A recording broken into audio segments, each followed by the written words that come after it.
as much, so we think that they don't exist. So I knew they were alive. But this is a bold statement to say, I'm going to put on a hood, I'm going to come out, I'm going to have a rally, especially when you know that they evolve from hatred. They evolve from, not like in different races, different cultures. So that's intimidating in itself to be fully clothed and say you're coming to rally.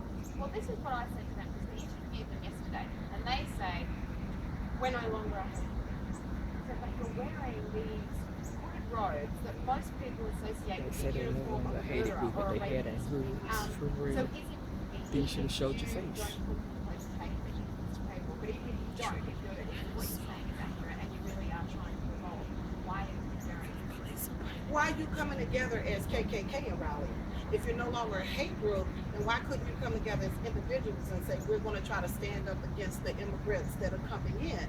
But no, they pulled each other together. They pulled their group that was already in existence together. And they said, we're going to make a stance. They know why KKK even formed. So their very presence of coagulating together still sends out a hate message, because you're talking about immigrants coming into our country illegally. So it shows some type of subliminal hate somewhere.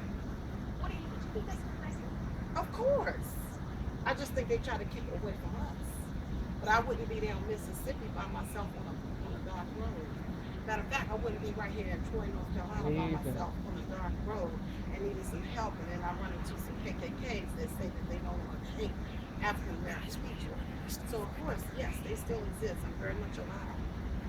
Can you speak to me from your perspective and tell me how much fear the KKK has created?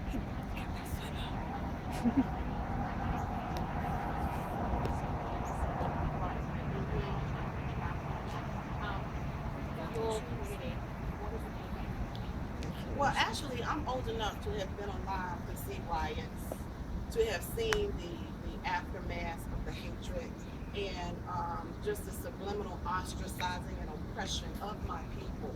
I'm not that young. I look young, but yes, I do have a 20-year-old face and 40-some-year-old, 50-year-old hair. But but in any event, I was around during that time, so I felt the pressure that was exhibited from them. So I'm not afraid of them, because I have to share this with you, Angela. I'm a Christian. I'm a pastor. I love the Lord.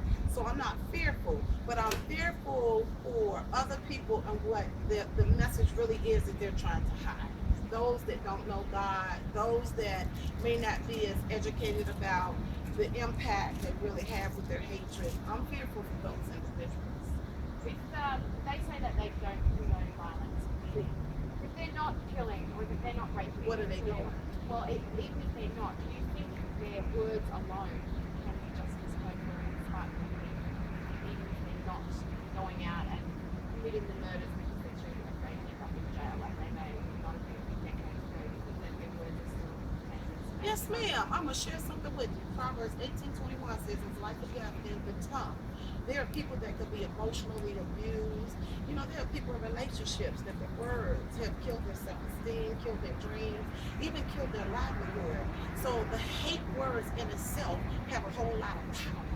And again, an ex-policeman would not be walking around with a police uniform on. An ex-jailbird would not be walking around with a jailbird uniform on. An ex-fireman would not be walking around in his full fire gear. So that speaks volumes to me that they're going to come together and they're going to wear and suit up and say, we're just rallying against immigrants. It makes a statement.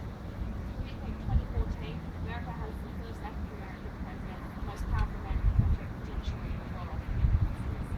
And we're still saying KKK. Is he really that powerful?